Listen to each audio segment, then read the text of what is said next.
hacia el futuro y hacia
Hola, buenas tardes. Buenas tardes. Buenas tardes.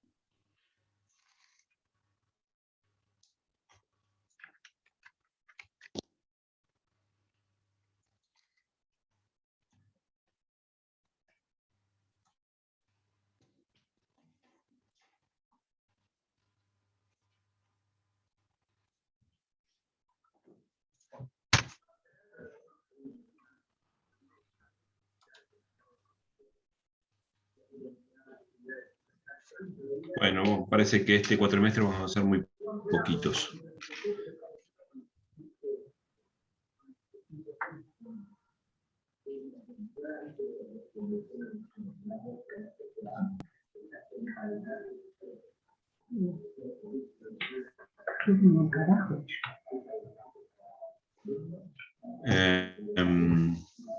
Bueno, antes de empezar con el desarrollo del trabajo práctico número 3, vamos a repasar algunas cuestiones o consultas que tengan ustedes o preguntas respecto del trabajo práctico número 1, que es por ahí el que más requiere atención y trabajo, porque es el más importante por ahí, el que da inicio a un proceso, el trabajo de demanda.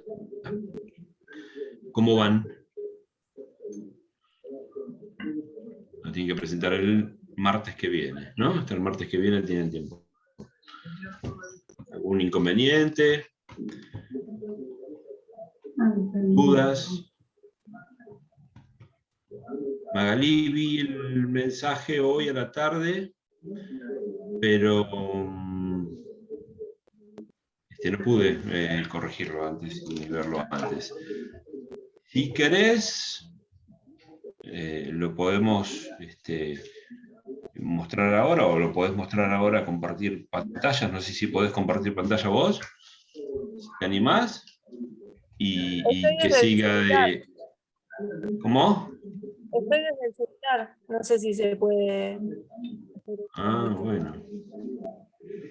Únicamente, no sé si estás de acuerdo con que usemos como modelo y a partir de ahí podemos hacer una revisión y que te sirva a vos la revisión ahora y que no lo haga en privado, como para que tus compañeros puedan ver. Total, somos poquitos, ¿no? ¿Tienes algún problema con eso?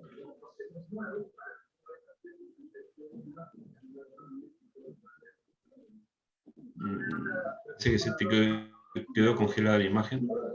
Ah, ahí estás. No hay problema. ¿No hay problema? Bueno, ahora lo busco y lo comparto.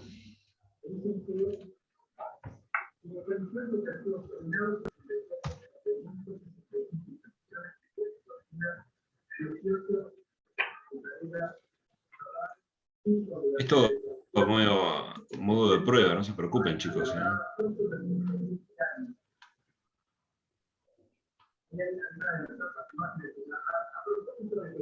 Esta cátedra es para aprender, para aprender a hacer trabajos prácticos, es decir, escritos y todo lo que tenga que ver con el proceso civil y comercial. Okay.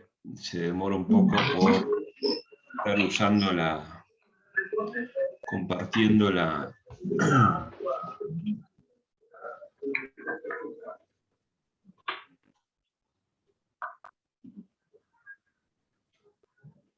Sí, no navega bien. Cuando se insume mucho el zoom. Lo tendría que haber tenido abierto desde antes.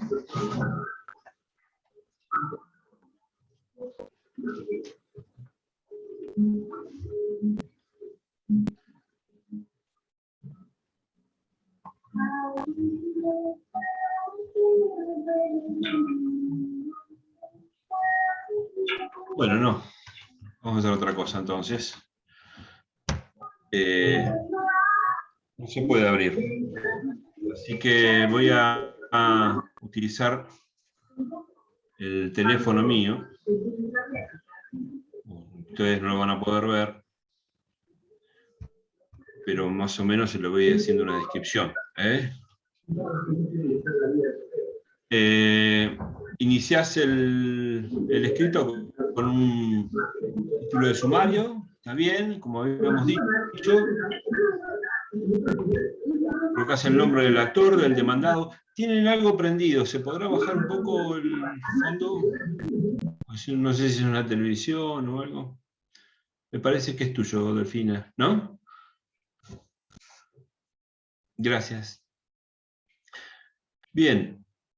Decíamos, encabezaste con sumario, es correcto, el nombre del actor y el nombre de demandado son correctos, documentación acompañada. Acá te faltaría entre actor y demandado la materia. ¿A qué se refiere?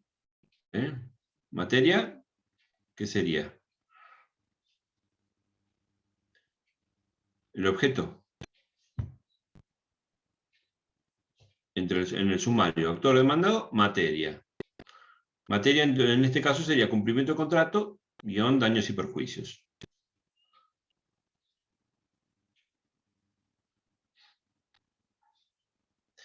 Bien, descripción de documentación acompañada, perfecto. Nada más que contrato de compraventa y boleto de compraventa, por ahí es lo mismo, ¿eh?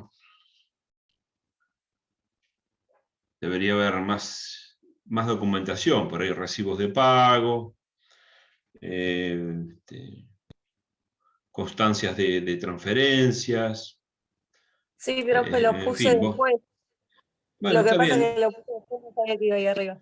Acá en el sumario es un raconto de toda esta información, sobre todo tengan en cuenta, bueno, esto se hizo con la idea de, primero, para que la Receptoría General de Expediente, que es la que lo recibe, tome datos de registro, es decir, el nombre del actor y todo eso, y a su vez también para que tenga una descripción de la documentación que se acompaña en un sobre cerrado, porque antes se acompañaba en un sobre cerrado.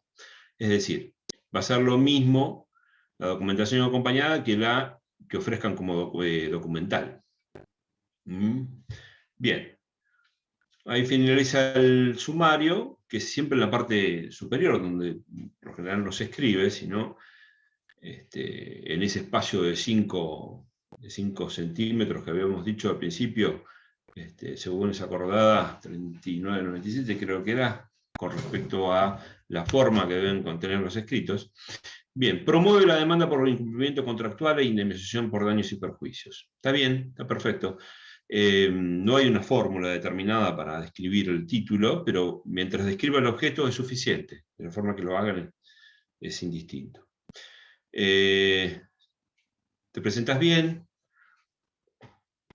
te presentas como un patrocinio, está bien, y colocas a la parte primero, que se presenta por derecho propio, y denuncias el domicilio real. Podrías haber incluido el número de DNI también, pero no es necesario. ¿Por qué digo esto, que no es necesario? Porque cuando ustedes acompañan, o en este caso ahora va a ser virtual, a través de la página de presentaciones electrónicas, ustedes van a ubicar ahí como una especie de planilla donde llenan campos, y ahí le va a pedir los datos. Antes se hacía en una planilla de papel, cuando se presentaba papel. Pero ahora se presentan esos datos, y se cargan esos datos, e ingresan directamente a la receptoría, cuando cargan todo, obviamente.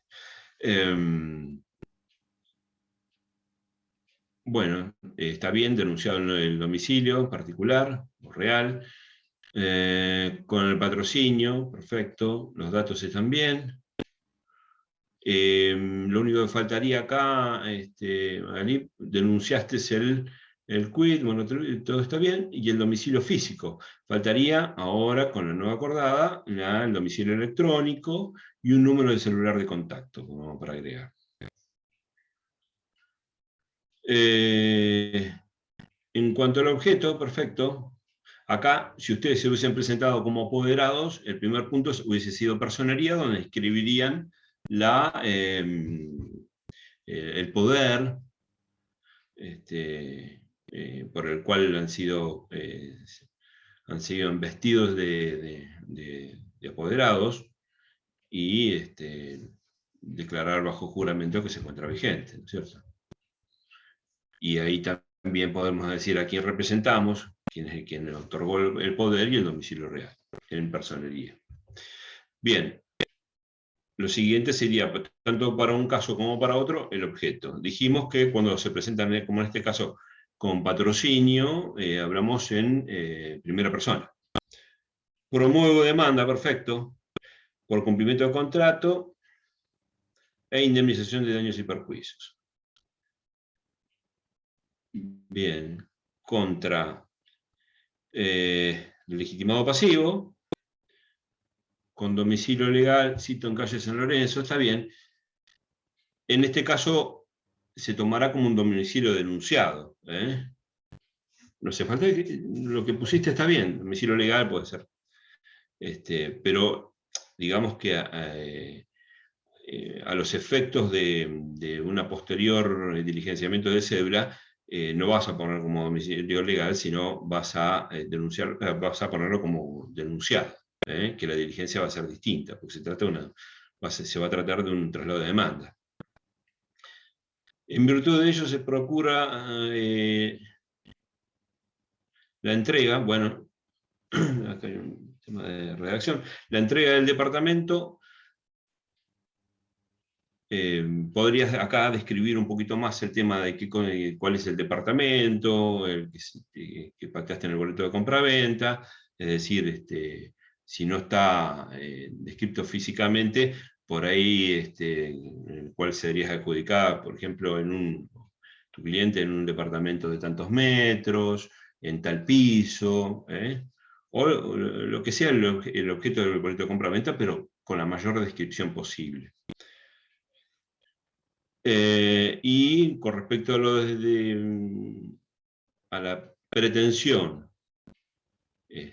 acumulativa de daños y perjuicios, también el monto por reclama, el monto total de todos los rubros, costos y costas y lo que más o menos resulta de la prueba producida en autos. También puedes agregar acá, tratando de sumas dinerarias, los intereses, y solicitar que se aplique la tasa de interés más alta del Banco Provincia, por ejemplo.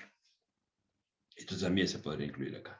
La mediación, el segundo punto, o tercero como mediación, está bien. Acompañó constancia de fracaso de mediación previa y obligatoria por no haber existido. Está bien, perfecto. En cuanto a los hechos, no me voy a meter acá, porque cada uno redacta como le parece. Lo que sí, respeten el tema de la forma de redactar en primera o tercera persona, depende de cómo se presenten, y en orden cronológico. Y recuerden que todos estos hechos que agregan acá, una vez negados en la contestación de demanda, asumen la carga de probar. Por eso es que hay que ser bien descriptivos y ver cómo podemos probar cada uno de estos hechos que están agregando acá. Basamento legal. Basamento legal entendido como fundamento, fundamento jurídico, ¿no? Y acá creo que lo dejaste en blanco porque es el punto 4 y después pasás al punto 5, indemnización por los daños y producidos. Supongo que será así, ¿no? Basamento legal, harás una exposición de tu derecho, tanto para del derecho de tu cliente con respecto al derecho a que se le dé, a que cumpla la otra parte, la parte que le asiste del contrato, hacer una ubicación de tu derecho en la norma que corresponda, no citando el artículo, no sé si me entienden, sino haciendo una referencia, que tal artículo dispone que los contratos deben ser respetados, todos esos conceptos que extraen de las normas que les son aplicables, no la transcripción del artículo, sino los conceptos. Les va a ayudar mucho esto de los conceptos. Y eso en cuanto a la primera pretensión. Recuerden que son dos pretensiones acá. Ya sea, ustedes tenían la libertad de elegir o el cumplimiento de contrato o la resolución de contrato. Bueno, tanto uno como otro podrían reclamar daños y perjuicios. Bueno, son dos pretensiones. Una es el cumplimiento de resolución de contrato y otra es el daños y perjuicios. Entonces, la próxima exposición de basamento legal o fundamento jurídico sería respecto a los daños. hacer una exposición de los fundamentos, como les decía a ustedes recién, respecto del cumplimiento del contrato, ahora con los daños, donde los conceptos del fundamento del derecho, en que se basan como para poder reclamar estos rubros. Recuerdo que viene de una responsabilidad contractual los daños, no es lo mismo con una responsabilidad de otro índole. Bueno, luego haces como un subpunto, indemnización por los daños producidos, y desarrollas cada uno. Entonces, incluís daño moral, daño emergente, lucro cesante. Bien, en cada uno de estos rubros, daño moral siempre conviene ponerlo lo último. Primero los daños, cuando hacen la descripción de los daños, primero los daños materiales, primero, y luego el daño moral. ¿Por qué? Porque la descripción de los daños materiales primero le va a servir como para el daño moral. Y no solo le va a servir como conceptos o como fundamentos, sino también como parámetro para la cuantía, para estimarlos. Entonces, daño emergente o gastos, en este caso, la descripción de qué gastos fueron, obviamente estos son hechos y van a tener que ser probados, tengan en cuenta eso, cuando anoten estos hechos que a ustedes alegan, para después acreditarlos con ofrecimiento de prueba, ya sea documental o otros medios probatorios, y también la estimación del monto, del daño emergente, por ejemplo. Lo mismo con el lucro cesante, una explicación de dónde viene el perjuicio por lucro cesante, y hacer una exposición razonada de cómo se arriba tal monto. Es decir, por ejemplo, si esta persona lo utilizaba para alquilar el inmueble, bueno, tengan en cuenta, por ejemplo, como parámetro, esto es una idea que les doy, ustedes verán, por ahí tienen una idea mejor, es decir, bueno, un inmueble como tal, a partir de tal fecha que hubiese tenido la posesión, podría haberlo alquilado, rentado, etcétera, etcétera, y o alquiler por día, o alquiler por mes, o por alquileres ¿cómo se llama? Por la ley de contrato de locaciones, digamos, el periodo que pudo haber que no se pudo haber usufructuado. Para ello acompañaron prueba idónea, es decir, un tasador, como habíamos dicho en la primera clase, que determina un valor locativo, y en función de eso verán más o menos el plazo, que estoy dando pautas como para que lleguen a una estimación, una estimación razonable. Porque si ustedes no la hacen y no toman en cuenta todos los elementos, el juez lo que hace a partir del 165, ustedes pueden probar el daño, sí, pero si no proban la cuantía, el alcance del daño producido, el juez lo hace el juez, y toma los parámetros mínimos, o sea, como mínimo. Entonces, es mejor hacer una buena fundamentación en cada uno de los rubros. Y bueno, después viene el tema de prueba. Bueno, como les dije antes, el tema de la prueba va a estar de acuerdo a los hechos que aleguen, y verán cómo prueban cada uno de estos hechos, por qué medios probatorios. El orden está bien, documental, confesional, testimonial, pericial, caligráfica. La pericial caligráfica siempre se refiere a la firma de otro, ¿no? De otra persona. En todo caso, va a ser supletoria siempre y cuando nieguen o desconozcan la documentación que se le atribuye a esa persona. O sea, va a ser supletoria. Bueno, podrían haber acompañado otros medios probatorios, como ejemplo que habíamos visto la otra vez, inspección ocular o reconocimiento judicial, para que vean qué estado está la obra. Y la finalización con petitorio. Se podrían incluir algunas cuestiones conexas, por ejemplo, que en este caso no hace falta, o sea, una medida cautelar, o si vemos que tenemos verosimilitud, tenemos elementos, que es práctico vamos a ver ahora, o en el caso, si ven que es una tasa de justicia bastante alta, y su cliente no tiene dinero como para hacer frente al mismo, ¿qué podrían incluir en la demanda? Pedir el beneficio de liquidar sin gastos. Bueno, exacto, pedir el beneficio de litigar sin gasto, y para ello hay que hacer un desarrollo dentro de eso. Cumplir con lo que dispone los artículos 78 y siguientes, el ofrecimiento de la prueba, y hasta incluso, si prueba testimonial, acompañar los interrogatorios. Bien. Será justicia, proveedor de conformidad será justicia, y las firmas. Las firmas en este caso, ¿quién debería firmar la demanda? En este caso es un patrocinio. Pónganlo, no la firma gráfica, sino quién debería firmar.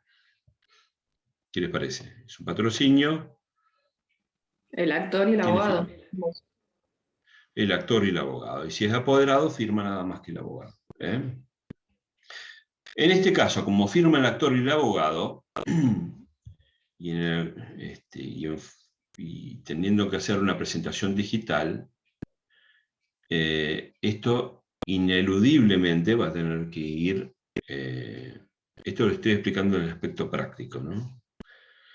Va a tener que ir en formato papel y digitalizado.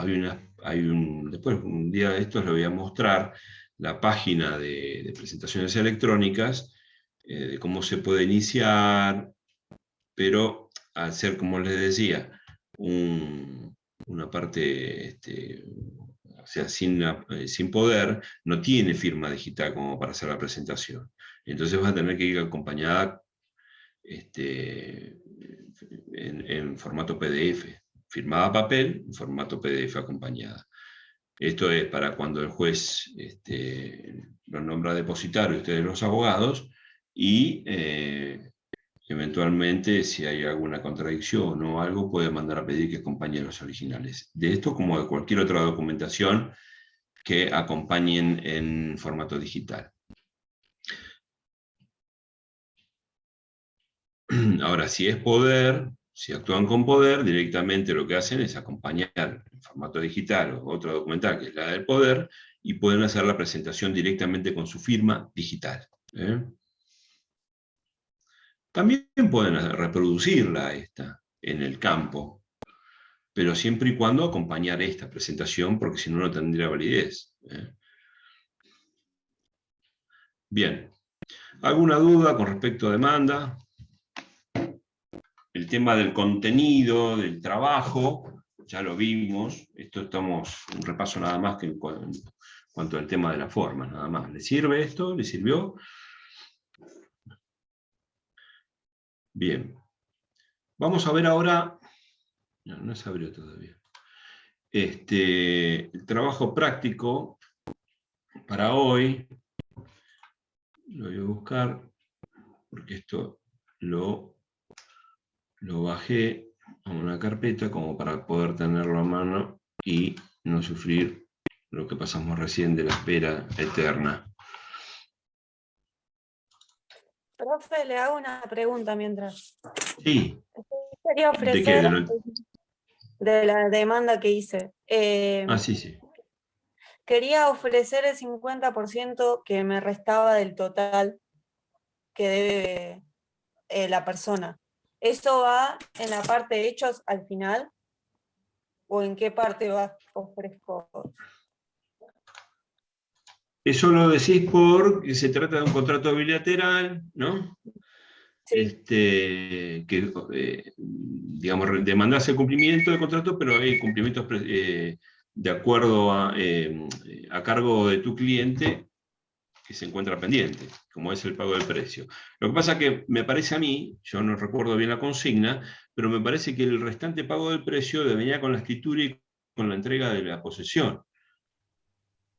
Sí, era así. Entonces, no hay una prestación en el actual contexto a cargo de tu cliente. Lo que podrías hacer es una mera manifestación que, de dar cumplimiento con el contrato y obtener una sentencia favorable. Cuando se ordene, ofreces, tu cliente ofrece pagar el saldo restante en las condiciones establecidas en el contrato, o en el boleto de compraventa. Como una manifestación de cumplimiento cuando se cumpla esa condición. ¿Se entiende? Sí. Gracias. No, nada. Bueno, entonces lo que quiero buscar acá es la consigna del trabajo.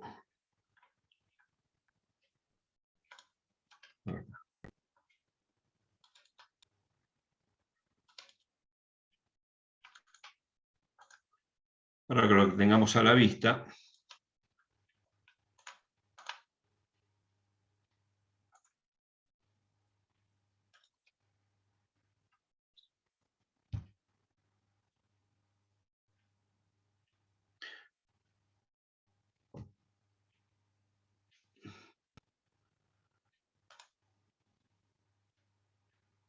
Perdón que sea reiterativo, pero en lo que es la práctica, el profesor acá es coadyuvante, digamos, digamos, todos participamos de la clase.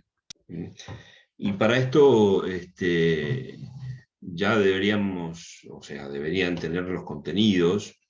No podemos hacer un repaso de lo que es, por ejemplo, vamos a ver ahora de medidas cautelares, porque si no se nos iría toda la clase y perderíamos esta clase con explicaciones que deberían ser hechas o que deberían haber sabido, o que deben saber, son los contenidos que deben saber. Lo que les sugiero, más allá de leer el caso antes de venir a clase, sino también hacer un repaso por ejemplo, en este caso de medidas cautelares del código, porque nos manejamos con el código, no hace falta ir tan en profundidad de leer autores, si quieren hacerlo, bárbaro, pero antes de la clase, que eso es un taller, lo que estamos haciendo,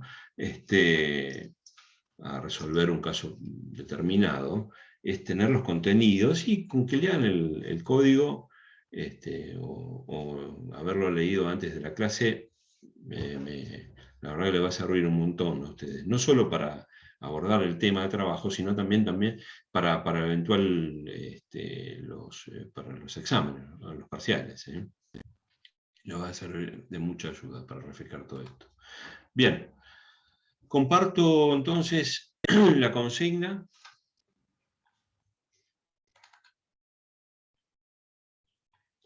Ustedes me dirán cuándo está a la vista.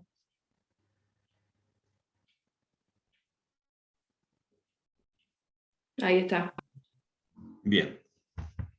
¿Se quiere leerlo a alguien o...?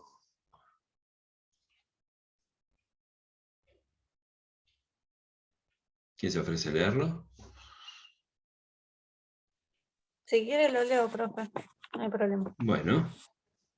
Dice, usted es abogado de la empresa Plastigas Sociedad Anónima, proveedor de caños y accesorios de la empresa Sistemas Ambientales, Sociedad Responsable Limitada, quien a la fecha le adeuda a su cliente las siguientes facturas. Factura número 002, bueno, Sí, número, sí, está del bien. 2 de junio del 2020 por 120.000. Factura del 9 de julio del 2020 por 110.550.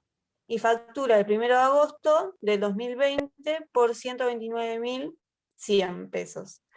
La mercadería fue oportunamente entregada por medio de transporte Salma, en el domicilio de la demandada de la calle Sopardo 9980, correspondiente a los remitos, que es el segundo y el primero, y otro más que nos cuenta ahí, adjunto a la factura.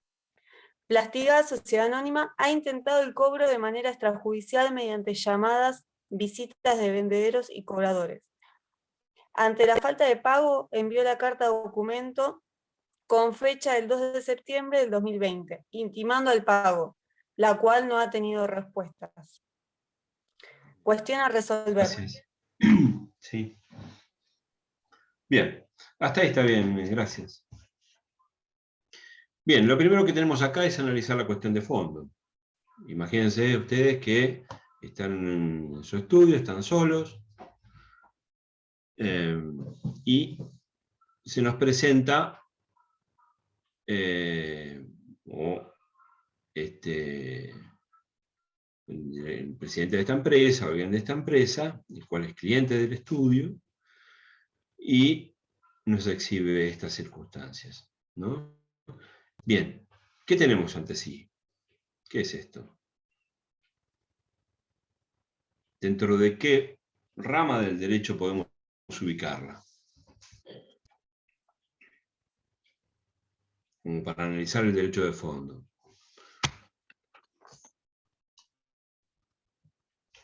¿Qué les parece, chicos? ¿Qué es ese? ¿Derecho penal, derecho civil, comercial, laboral? Civil y comercial. Es comercial. Perfecto. Comercial. Entonces, estamos frente a actos de comercio. Nuestro cliente practica el comercio. Le ha hecho entrega, entonces nos vamos a ir al derecho comercial. Nuestro cliente, Plastigas, le ha hecho entrega a esta otra firma de cierta mercadería que no ha pagado.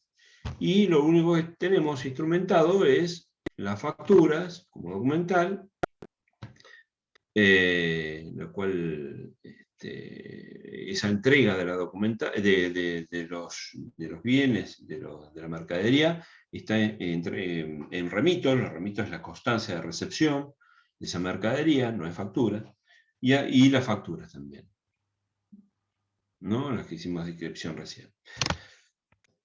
Factura es algo que emite el acreedor, en este caso, ¿no? Nuestro cliente.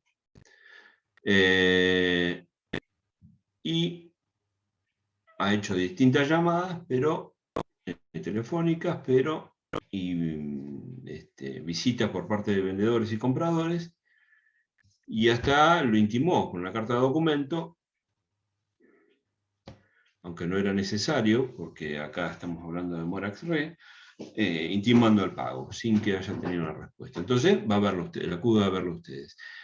Lo primero que nos pregunta, ya dijimos que estamos dentro de la órbita del derecho comercial, porque ambos practican el derecho comercial, o sea, realizan actos de comercio. ¿Cuál es la acción que corresponde entablar por parte del acreedor? Explique, ¿qué les parece a ustedes? ¿Qué acción no le corresponde? Un juicio ejecutivo por cobro de sumas de dinero. Juicio ejecutivo si tuviésemos título ejecutivo. No, desde ya les digo que no vamos a trabajar en esta cátedra. Van a haber ejecuciones recién en la práctica 2.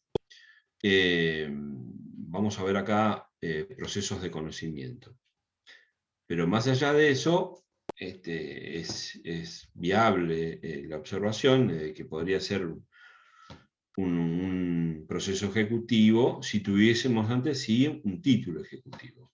Entonces, como tema de ejecución lo van a ver en otra, desde ya le digo, podría haber sido una ejecución, pero no lo es. Entonces, si no es ejecución, ¿qué podría ser? Y hay incumplimiento de un contrato, se ve, por falta de pago. Cumplimiento de contrato de compra-venta. Si no, ¿qué es lo que reclama nuestro cliente?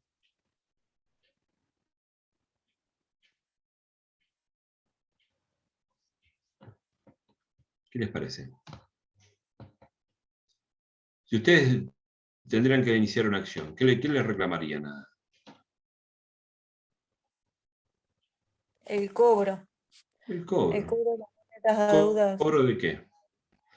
Cobro de pesos. Sencillo. Una acción de conocimiento por cobro de pesos. ¿Estamos de acuerdo? ¿Alguno tiene alguna otra idea? Bien. Cobro de pesos. Para eso contamos con la factura, la entrega de remitos, etc. La factura es más importante porque es el hecho de donde nace nuestro crédito. ¿Cuál es la acción que corresponde a entregar por parte del acreedor? Explique, bueno, eso es cobro de pesos. ¿Qué proceso sería el cobro de pesos?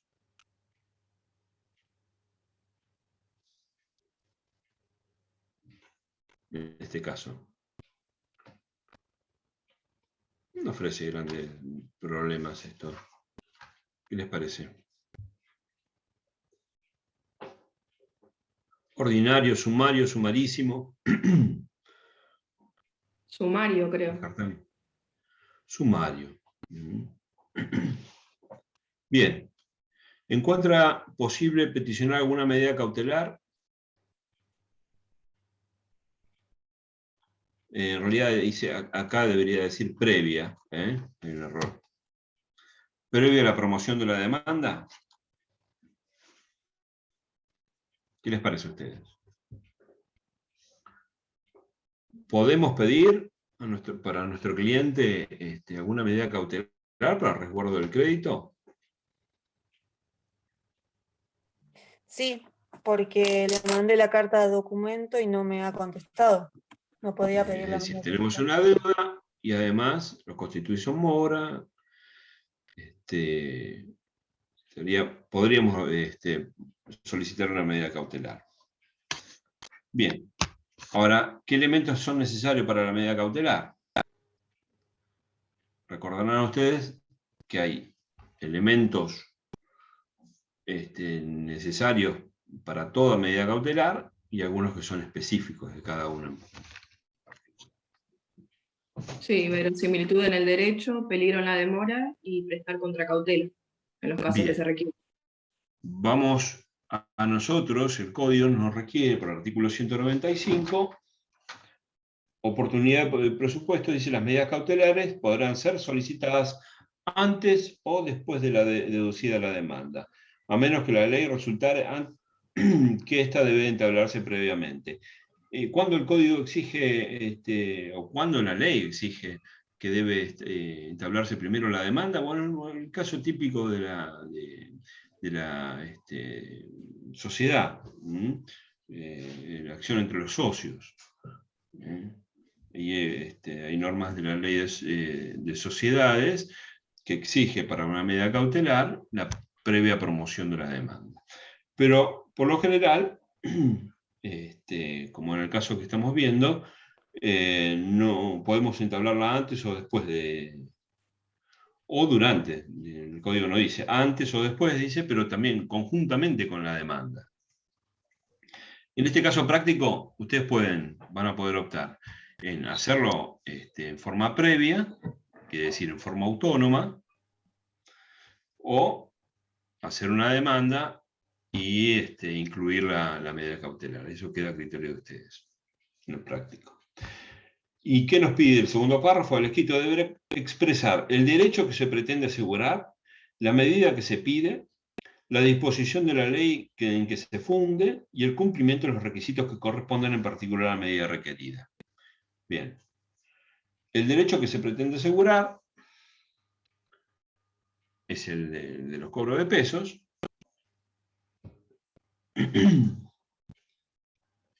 Es obligaciones. La medida que se pide, ¿qué tipo de medida podemos pedir? ¿Qué les parece? La medida idónea. Ofrece muchos problemas este caso. ¿Qué ofrecerían ustedes? ¿Qué solicitarían? ¿Qué medida cautelar? De las que conocen. Yo estaba entre dos. embargo preventivo o la intervención judicial a través de un interventor recaudador, como para Está que bien. qué La opciones. medida, bien. El embargo preventivo es la medida cautelar por excelencia, digamos. Siempre vamos a ir primero a la medida de embargo preventivo. Salvo que por la índole de lo que se pretende asegurar nos sugiera otra cosa. Ahora bien, las otras medidas cautelares funcionan como subsidiarias frente a la imposibilidad de ejercer el embargo preventivo. ¿Por qué lo digo esto? Porque la misma norma lo dice. El 222 dice, intervención judicial, podrá ordenarse la intervención judicial a falta de otra medida precautoria eficaz o como complemento de la dispuesta. Entonces, lo primero,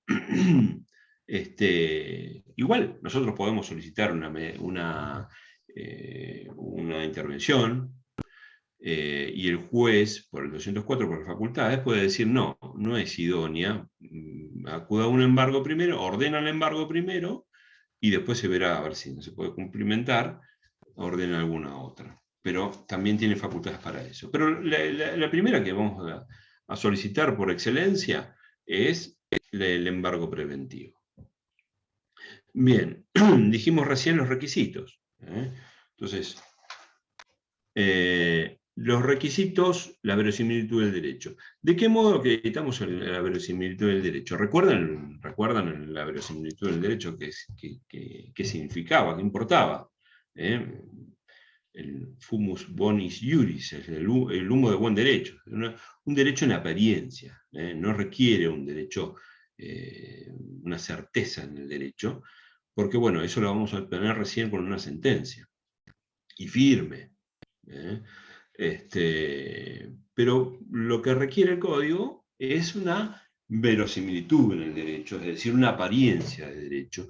Y para esto y encima no tenemos, en la mayoría de casos, como les decía antes, la parte contradictoria, es decir, acá no hay principio de bilateralidad, sino que va a ser inaudita aparte.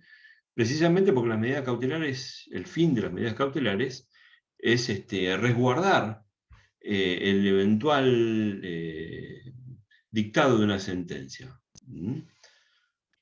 Para que no, es decir, el plazo que va a durar en un proceso determinado, puede ser que se desvirtúe durante el plazo, se insolvente, por ejemplo, y no pueda cobrar. Entonces, a esos fines de la medida cautelar. Entonces, dijimos un embargo preventivo, y para acreditar la verosimilitud del derecho, ¿qué les parece a ustedes?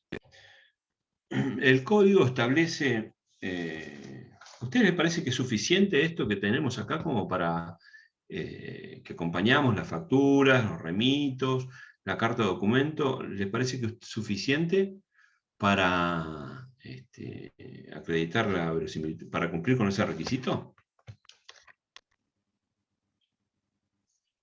¿Qué dicen?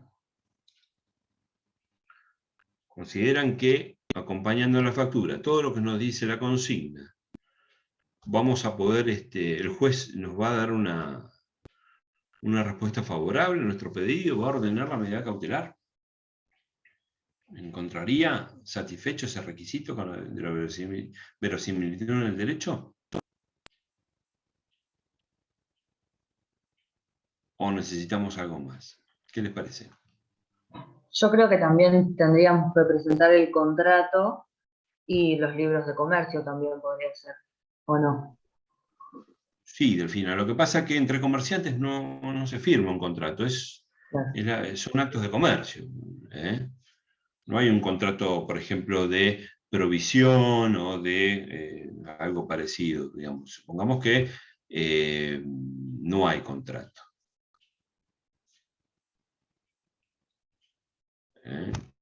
¿Qué les parece? ¿Con esto es suficiente?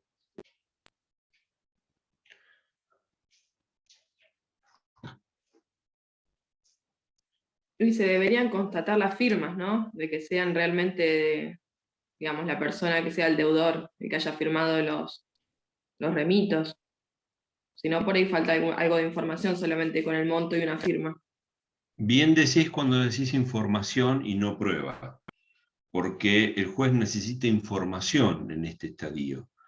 Es decir, no puede realizar algún tipo de medio o de producción de medio probatorio, que eso se da en el transcurso del proceso. Entonces, requiere información. Esta información que nosotros le estamos dando, ¿es suficiente? Bueno, en principio no, porque las facturas son emitidas por el propio creador, por nuestro cliente. La carta de documento, un instrumento privado, puede haber sido negado o no contestado, no dice nada al respecto. Si esto hubiese estado instrumentado por ejemplo, en escritura pública o algo así, otro sería, pues ya tendría un reconocimiento.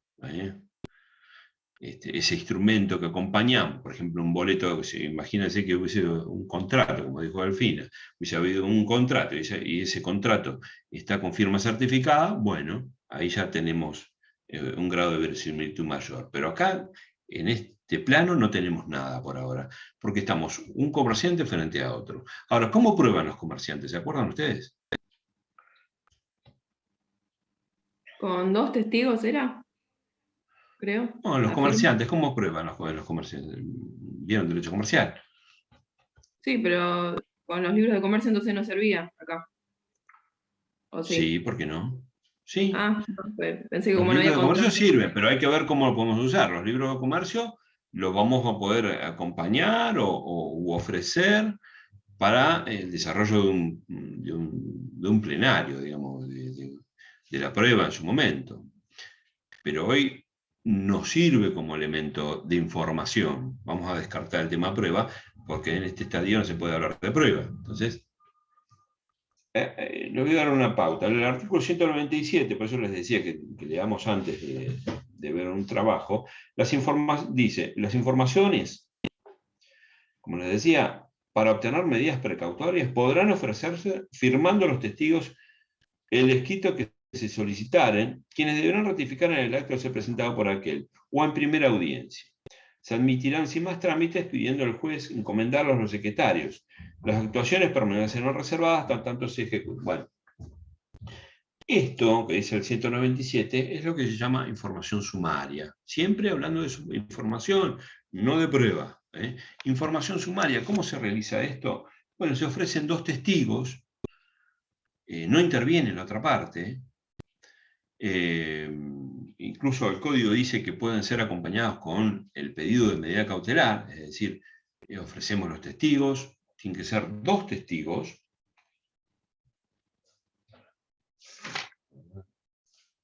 Después vamos a ver dónde dice esto.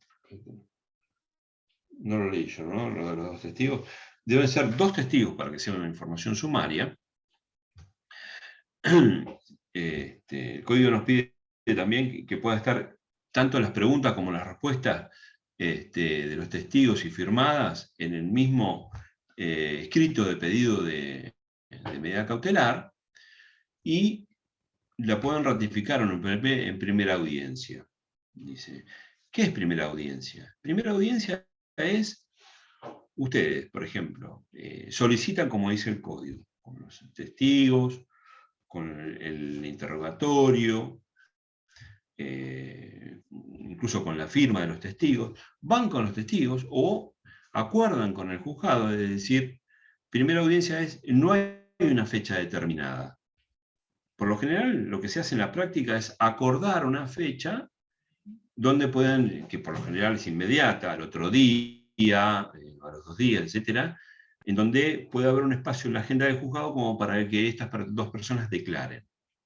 Que en realidad, si está respondido en el escrito, lo que van a hacer es ratificar y firmar delante de un oficial público como es un empleado judicial o del secretario.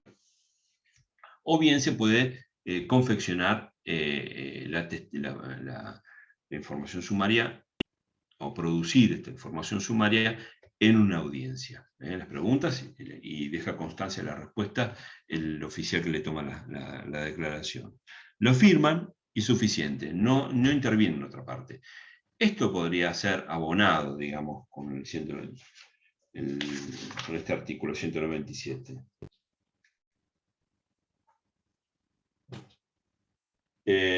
Después, cuando nosotros vamos al capítulo de embargo preventivo, vamos a ver distintos supuestos de que la ley de alguna manera presume la verosimilitud del derecho.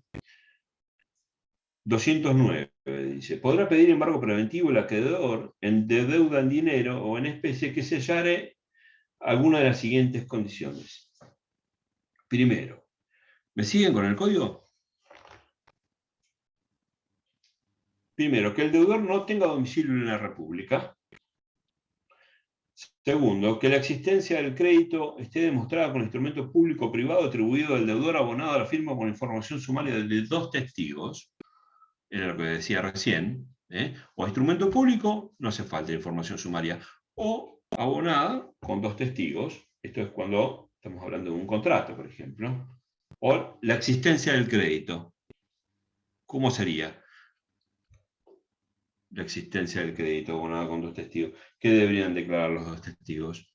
Por ejemplo, que son empleados y son los que llevaron la mercadería. Sí, yo llevé la mercadería, no me la pagó en ese momento y no tengo registro que se haya abonado los testigos, abonado la mercadería que se dejó, por ejemplo, ¿no? Apuntado a eso.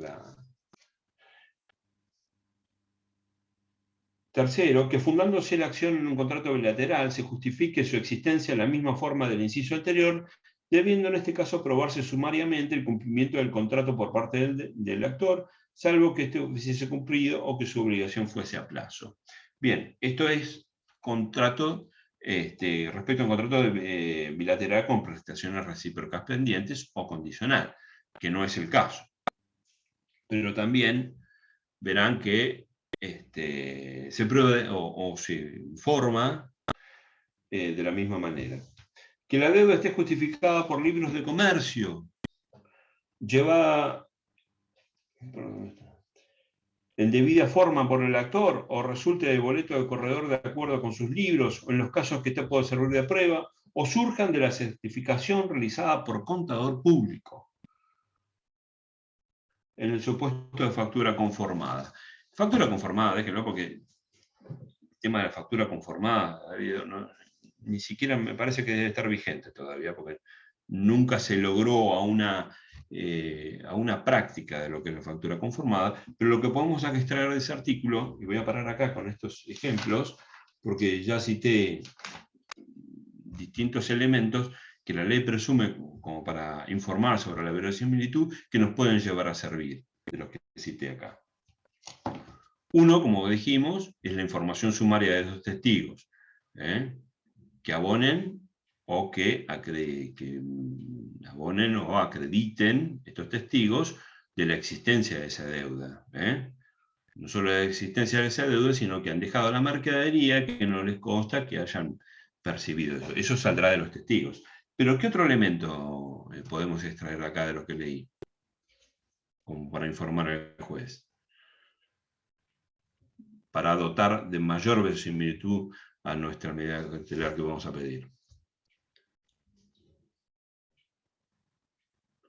¿Qué les parece? Las facturas del contador, de nuestro contador, y los libros de comercio si es que los tengo en debida forma. Exactamente, una certificación contable lo podemos. Este último artículo que leí acá, podemos adaptarlo, del inciso 4, es decir, nosotros, o nuestro cliente, al ser comerciante, debe llevar los libros en debida forma, si no, le va a durar poco el negocio.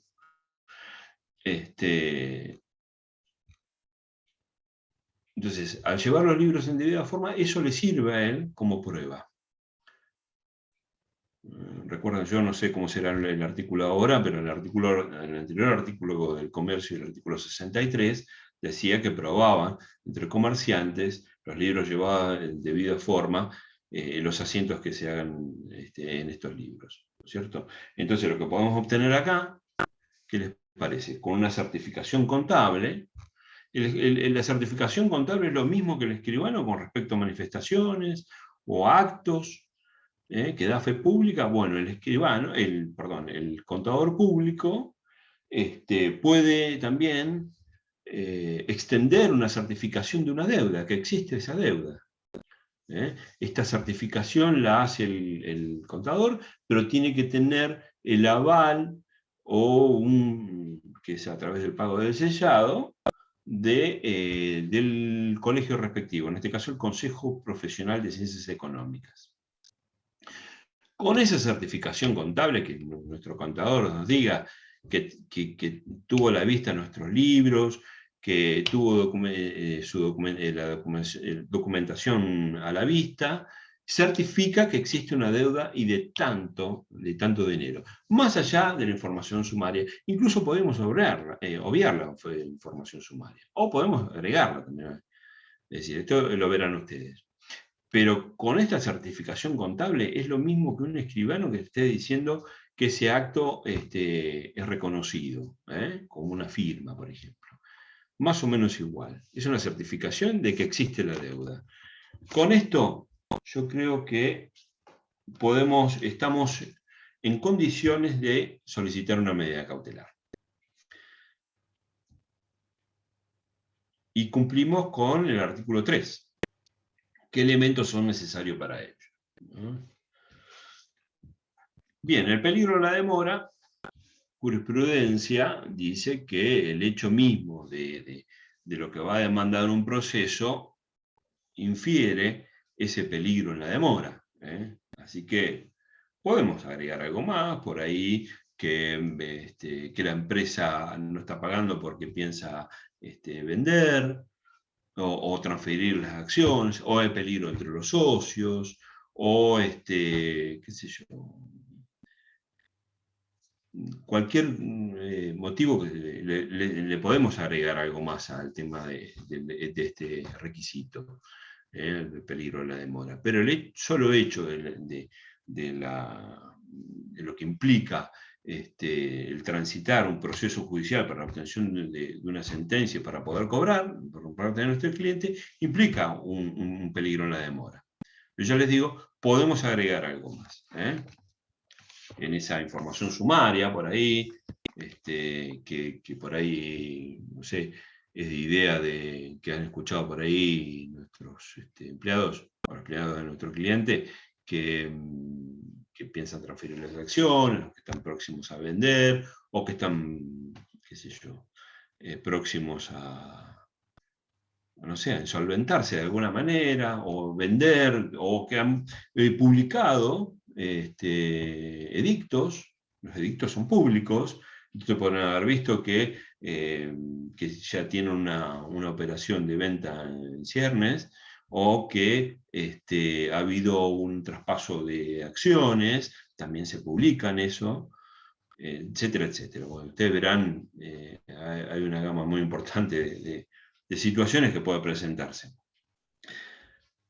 Pero como les decía, el requisito de verosimilitud con estos elementos que tenemos es más que suficiente.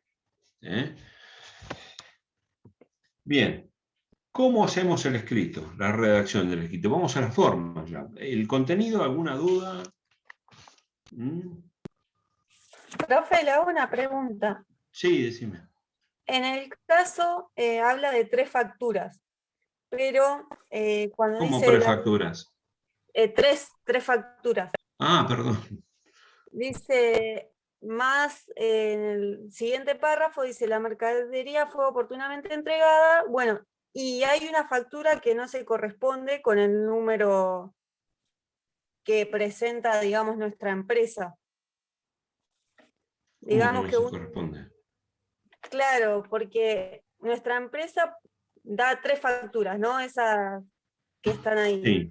Y después dice, la mercadería fue oportunamente entregada por el transporte tanto, y dice los remitos 18220, que ese está, el 18.159 que está, y uno que es 18.421. No sé No, si me pero a entienden. ver, sí, te entiendo, pero hay una confusión. Una cosa es la factura y otra cosa son los remitos. La factura es, digamos, lo que debe hacer un comerciante cuando realice una venta. Factura algo. Ustedes también, como profesionales, en algún momento van a facturar por honorarios, por servicios prestados. Ahora, el remito es una constancia, no tiene que coincidir con esto. Lo ha puesto así el número, pero digamos, eso no es coincidencia que dos Ah, números pensé que había coincidan, porque una los trampa. remitos es una constancia de la entrega es un documento comercial que hace constar la entrega de cierta mercadería. Eso es un remito. Remití tal mercadería. Esa persona la recibió. Es la constancia de recepción, nada más. La factura es el valor, lo que tiene valor comercial, que va a demostrar la existencia de nuestra deuda. ¿Se entiende? Es decir, nosotros probamos el crédito o la deuda con las facturas y la entrega de esas mercaderías, que se perfeccionó la entrega de las mercaderías con estos remitos. ¿Se entiende? Son dos tipos de documentos distintos. Sí, pero Documentos comerciales distintos. ¿Está bien? Bien. Entonces, ¿alguna otra duda con respecto a los elementos para poder confeccionar el escrito de medida cautelar? ¿Podemos empezar a trabajar con la medida cautelar? Entonces, con el escrito. Bien. No les traje un modelo, pero como bien dice el primer artículo que le leí, el 195 del Código Procesal, puede ser antes o después, y yo le agregaría concomitante también, ¿no? Es decir, ustedes pueden realizar el escrito en forma autónoma, quiere decir iniciar una medida cautelar previo a una demanda, lo cual va a estar alcanzada por el artículo 307, creo que es 207, plazo de caducidad, van a contar con 10 días hábiles judiciales para promover la demanda. O bien pueden realizar la demanda y solicitar la medida cautelar. Eso queda a criterio de ustedes. Bien. Tanto en uno como en otro caso, el formato va a ser igual porque no hay la preexistencia de un juicio. Entonces tenemos que iniciarlo, como hicimos con la demanda, por receptoría general de expedientes. Es decir, vamos a iniciar un juicio, sea en uno u otro caso. Tanto una medida cautelar autónoma como conjuntamente con la demanda, es lo mismo. No vamos a tomar el caso de un expediente en trámite ya, porque estamos hablando de una cuestión preexistente. Digamos, los elementos que nos da la consigna refiere a algo previo. Así que elegirán ustedes si lo hacen en forma autónoma o en forma conjunta con la demanda. Bien, tanto en uno como en otro caso, dijimos, se promueve por la receptoría general del expediente, se da inicio a un juicio. Entonces, vamos a tener que cumplir con el sumario. El mismo sumario que hicimos para la demanda. En este caso, materia va a decir medida cautelar. Pero lo demás es todo igual. Si acudimos a una medida cautelar autónoma, vamos a encabezar con un objeto de tal naturaleza, es decir, solicita medida cautelar de embargo preventivo o algo parecido. El objeto va a ser ese. Bien, la forma de presentar, igual, están iniciando un juicio, dependerá si actúan como patrocinante o apoderado. En estos casos, al ser abogado de una empresa, no va a ser la primera deuda que tenga, es evidente que debe haber un abogado de la empresa, ustedes en este caso serán abogados de la empresa, van a actuar por lo general con poder general, digo poder general a diferencia de poder especial, porque, digamos, este mismo abogado interviene en todas las causas que tiene la empresa. Entonces, empleamos el poder general. Esto, digo, ¿cómo es en la práctica? Puede ser que el abogado sea por primera vez, o que actúa patrocinando, o que sea una situación atípica, entonces emplea un poder especial, pero son situaciones excepcionales. Por lo general, cuando se habla de empresas, o de, ¿cómo se llama? ¿Salió de la pantalla? ¿Están viendo? ¿Qué están viendo? Sí, se ve el documento a la mitad, digamos. Ahí. Bien. Entonces, como les decía, encabezamos, por lo general, les conviene intervenir con poder general. El poder general, o sea, se presentan ustedes directamente y cumplen con todos los requisitos de la acordada. Luego el punto primero va a ser personería. Ahí van a hacer la descripción del poder general que acompañan. Poder general para varios juicios, o poder especial para varios juicios. En formato papel se acompañaría una copia simple, porque se necesitan para varios, o sea, se usa para varios juicios. Y si es un poder especial, se acompañaría un testimonio. De esto, al ser digital, se acompañan copia de estos. Copia firmada. Entonces, el segundo punto sería personería, para aquellos que se presentan con poder. Describen el instrumento por el cual han sido conferidos, y después denuncian quién es su representado y el domicilio real o legal, si se trata de una empresa. Bien, el próximo es el objeto. ¿Qué es lo que vamos a demandar acá? ¿Contra quién? Vengo a promover formal acción de cobro de pesos contra... Eso es si promovemos una acción, la medida cautelar conjuntamente con la acción.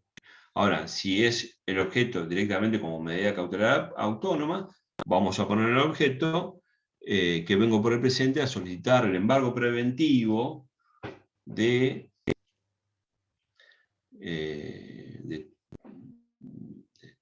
por la suma de tanto, con más la que vuestra señoría estime, para responder a costas y del proceso, y gastos del proceso, contra la firma tal, que es la demandada, y qué es lo que pretendemos embargar es, se trata de un inmueble, vamos a dar la descripción del inmueble, los datos catastrales, y si se trata de bienes muebles, simplemente decir, se embarguen hasta cubrir bienes muebles, hasta cubrir la suma de tanto. Después veremos, o si se trata de un vehículo automotor, registrable, por ejemplo, en los datos del vehículo, con el dominio, etcétera, etcétera. Estos bienes registrables obviamente van a tener que estar a nombre del demandado para poder ser embargados. Pero en el objeto describan eso.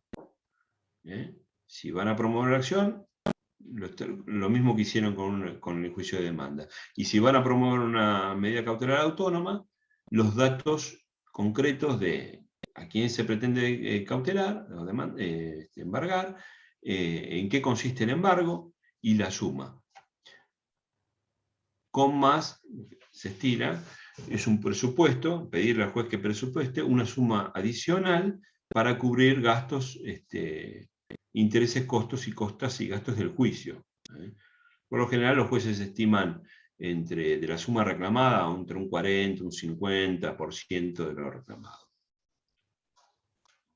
sumado al monto anterior.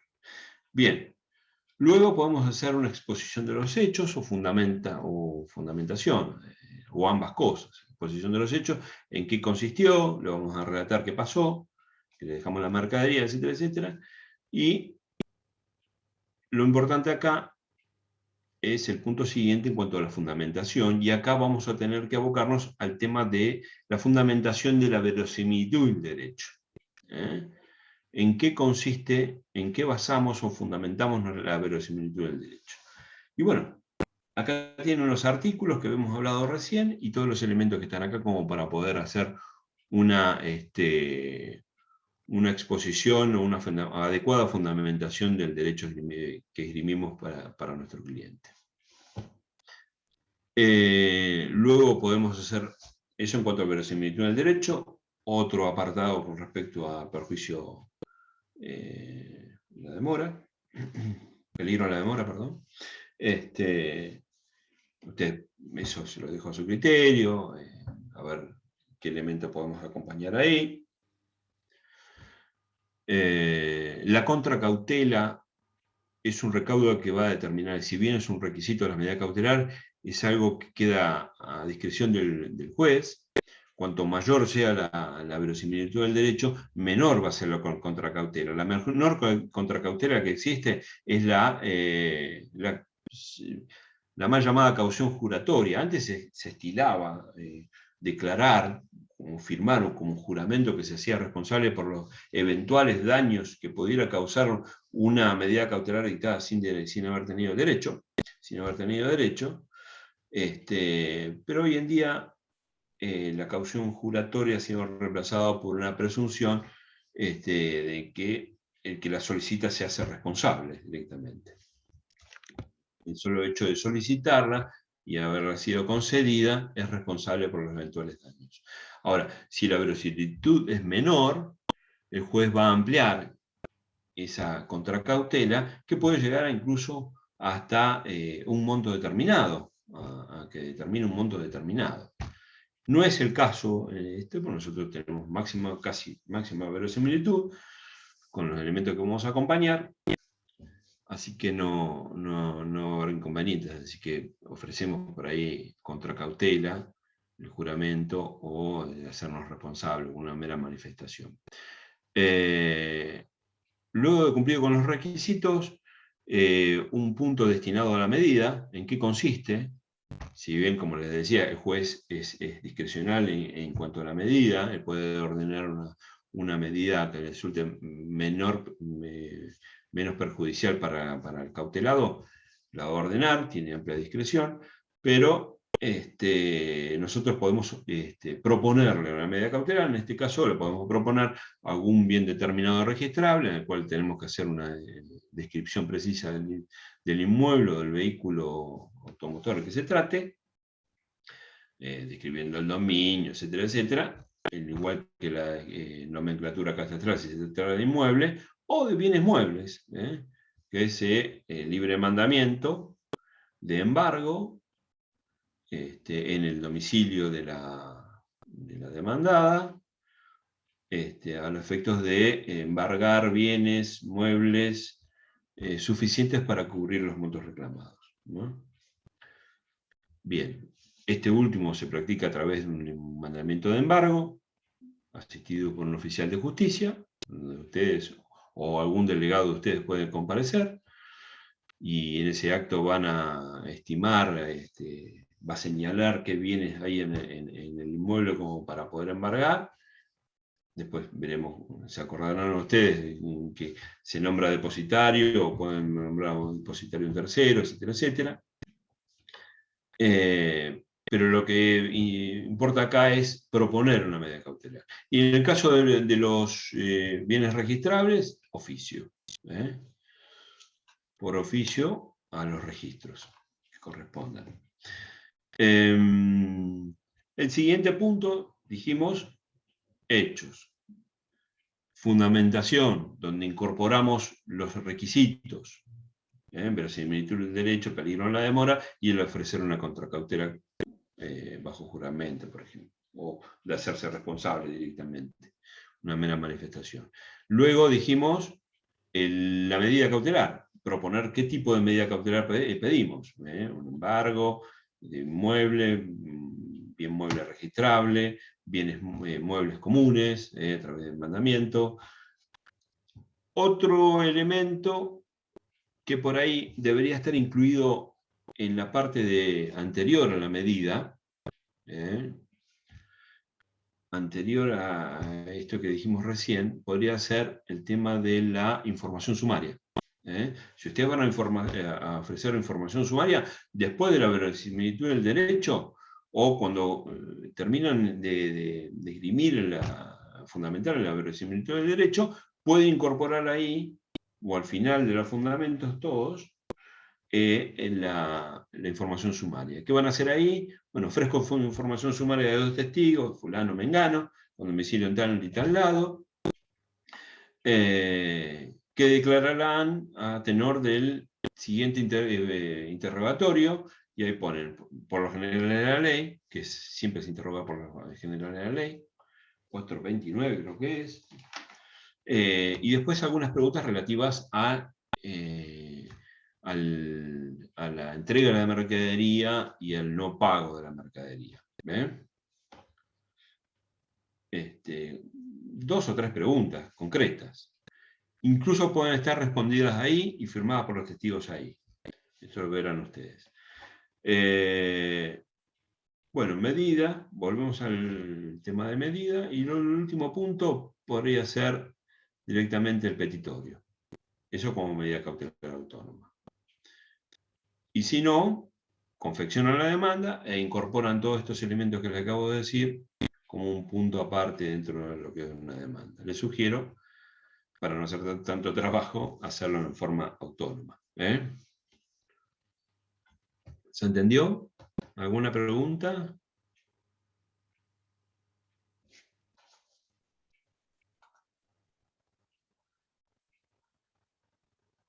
¿Mm?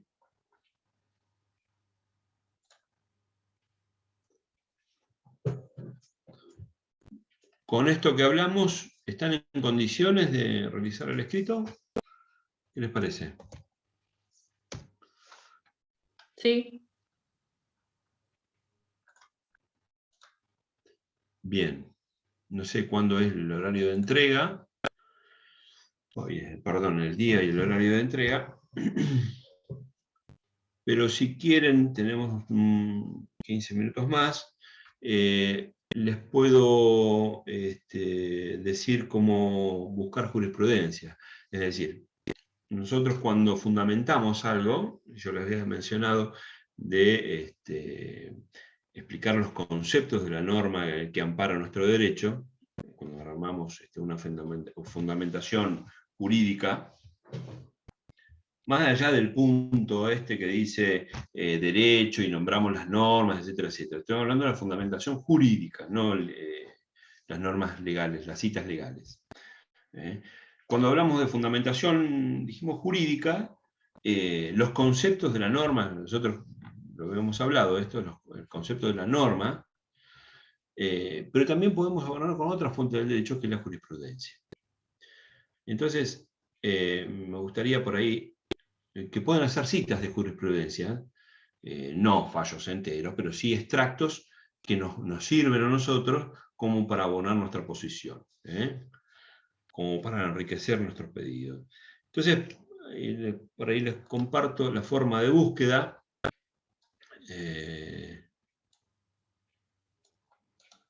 Les voy a poner acá en el chat, en la página.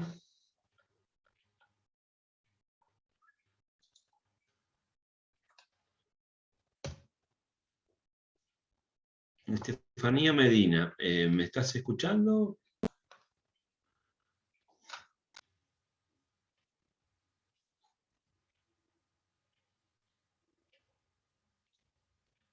Perfecto. Sí, traten de estar con las cámaras de lo posible.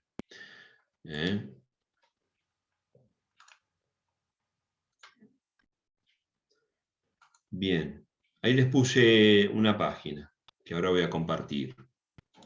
Esto es una forma de buscar jurisprudencia acotado a lo que es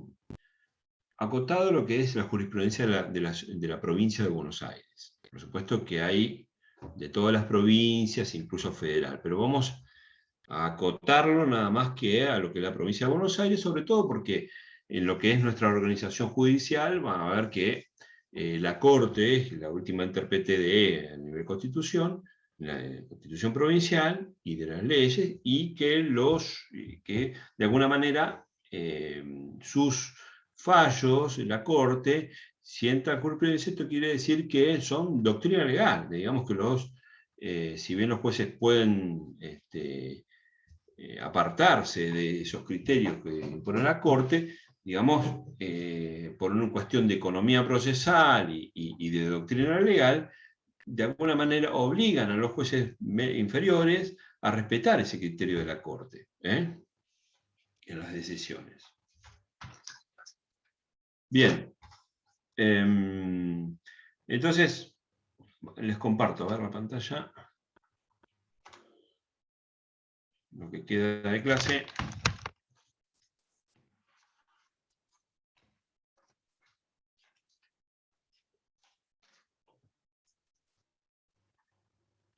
Ustedes me dicen cuando está compartido, como se puede ver. Ahí está.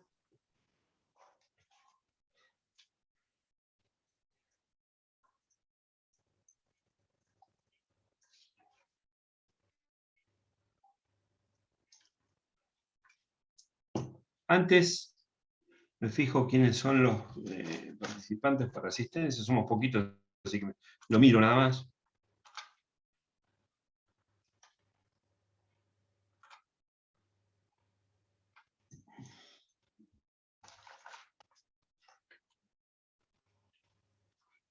Facundo Madrid no está. Estefanía Medina está en off, digamos. Anabela Correa no. Camila Nogueira, Magali Esquivel y Sofía Rojo. ¿No? 4. Bueno. Bien, acá se van a ver. A mí no sé si me nombró, doctor. No, no te nombré a vos. Me pareció.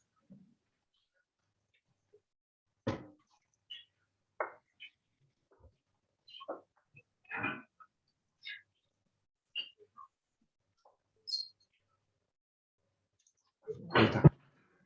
Gracias. Camila Nogueira no está, ¿no? No te confundí con ella entonces. Bien. Verán acá que dice sumario de fallos de la provincia de Buenos Aires. Acá lo que vamos a ver no son los fallos en extenso, sino extractos. Entonces, hay una búsqueda rápida, una búsqueda integral y una búsqueda asistida. En cuanto a la búsqueda integral, ustedes lo hacen por voces. Por ejemplo, vamos a buscar mercadería y verosimilitud cautelar, qué sé yo. Me ocurrió estas voces, ¿no? Así como integral. Busco por todos lados. Realizo la búsqueda. No existen resultados, dice.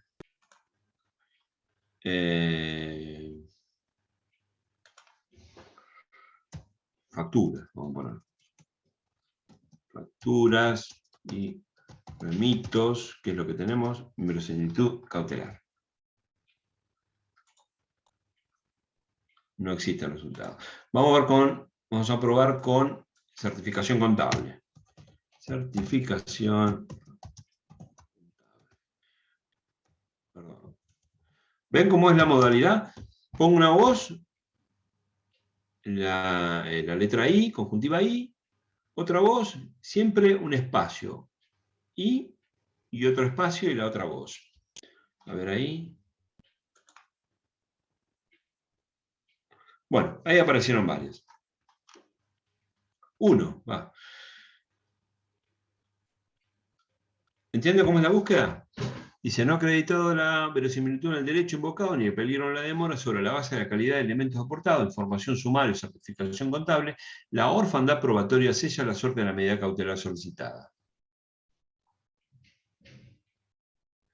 Si bien la doctrina recepta un principio amplio en cuanto a la demostración de los presupuestos necesarios, ello no exime la carga probatoria que pesa sobre el recurrente ni puede ser suplida por la actividad jurisdiccional, pues ello implicaría la violación de los principios constitucionales de igual y debido proceso. ¿Qué es esto?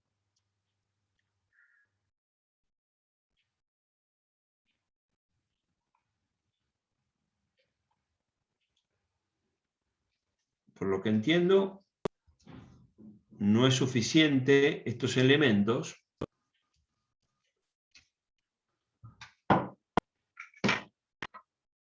no acreditar.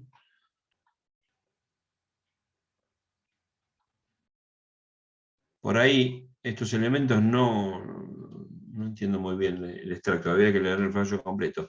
Pero lo que pueden ver acá, a continuación, es las normas que cita, y abajo dice CCO22. ¿Qué quiere decir esto? Es Cámara Civil, siempre son de cámara para arriba, la matanza, el tipo, dónde está registrado y en qué año, y la causa abajo. ¿Quiénes son los magistrados votantes que intervinieron en el fallo? Los tres de la Cámara, y el juzgado de origen, Juzgado Civil y Comercial número 5 de La Matanza. No entiendo muy bien, seguramente habría que verlo en particular, por qué con estos elementos no acreditó la verosimilitud del derecho. Puede ser que lo haya ofrecido como prueba. Pero esto es, digamos, a los fines de ver cómo es la búsqueda. Vamos a una búsqueda asistida. ¿Se entiende cómo es la búsqueda? Bien, pueden hacerlo por tribunales emisores, por tipo de norma. Vamos a buscar normas. A ver. Vamos a buscar por búsqueda asistida. Y ponemos normas, por ejemplo acá se va a abrir algo que ustedes no van a ver, que se va a abrir otra ventana, donde están las distintas normas, o sea, los distintos códigos. Yo lo que voy a agregar acá es el código procesal. Ustedes lo agregan de acá. No lo ven ustedes esto, pero van a ver cuando se refleje. Ahí se reflejó. Norma 2.cpcb. Bueno, esto es el código procesal. Y esto también lo van a ver. Condición de búsqueda de las normas. Me va a aparecer una ventana nueva, que no la van a ver. Así la ven, ¿no? Número, sí, año. ¿Se lo ven? Sí, se Bueno, ve. vemos el 212. ¿Se acuerdan el artículo 212?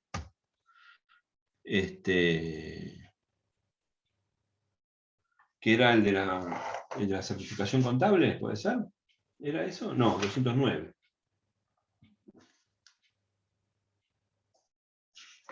209, inciso cuarto. 209, y acá el inciso 4. Agrego la búsqueda, y le puedo poner acá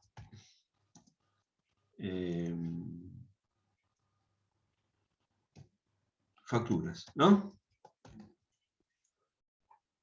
A ver qué dice.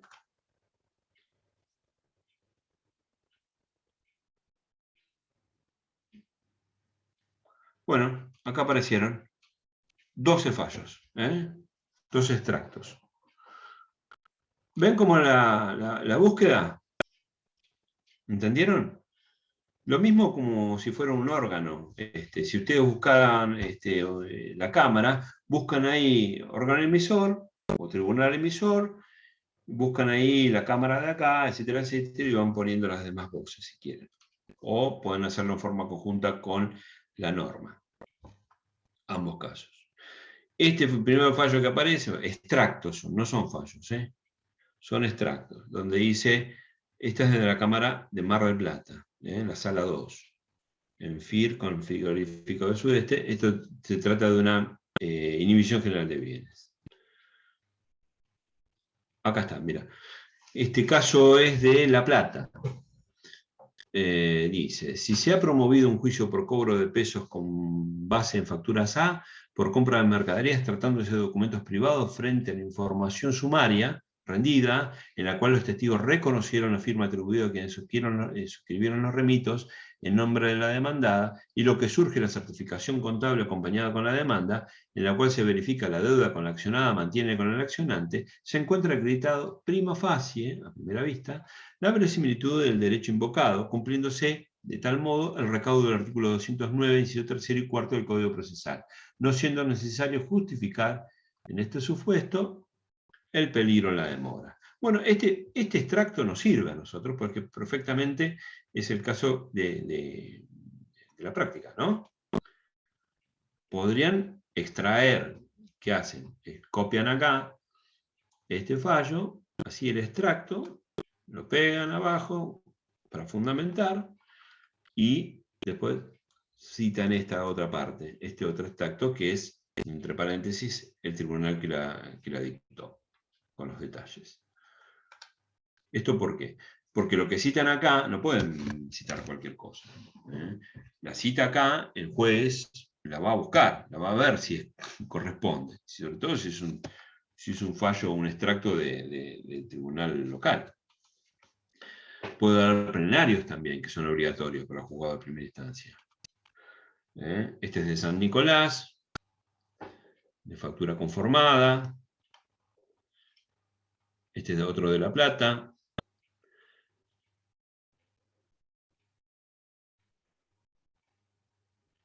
Entiende que con los documentos privados es suficiente. Este es con la certificación contable, de San Nicolás. Otro de La Plata. ¿Se entiende? Acá encuentran un montón de fallos. Y así pueden buscar cualquier otro fallo para hacer otro trabajo o para eventualmente en el futuro, cuando tengan que hacer una demanda, tengan que fundarla, lo pueden acompañar con estos extractos. Hay algo que quería mostrarles, que por lo visto acá no hay, porque no ha llegado a la Corte, pero a veces se refiere a la Corte. Y en la Corte son 7 jueces.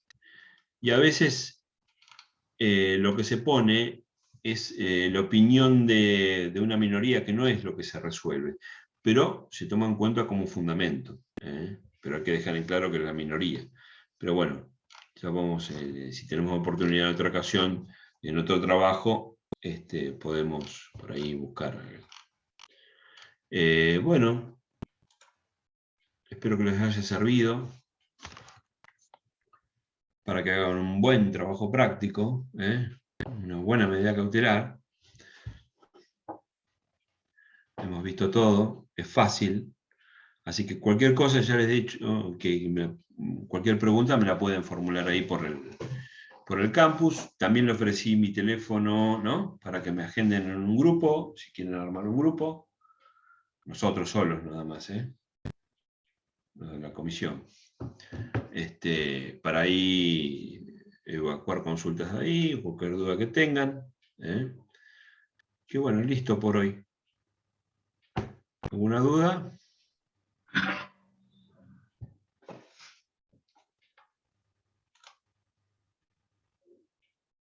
Bueno, nos vemos la semana que viene entonces. Bueno, gracias. Hasta luego. Gracias, Cristian. Ustedes.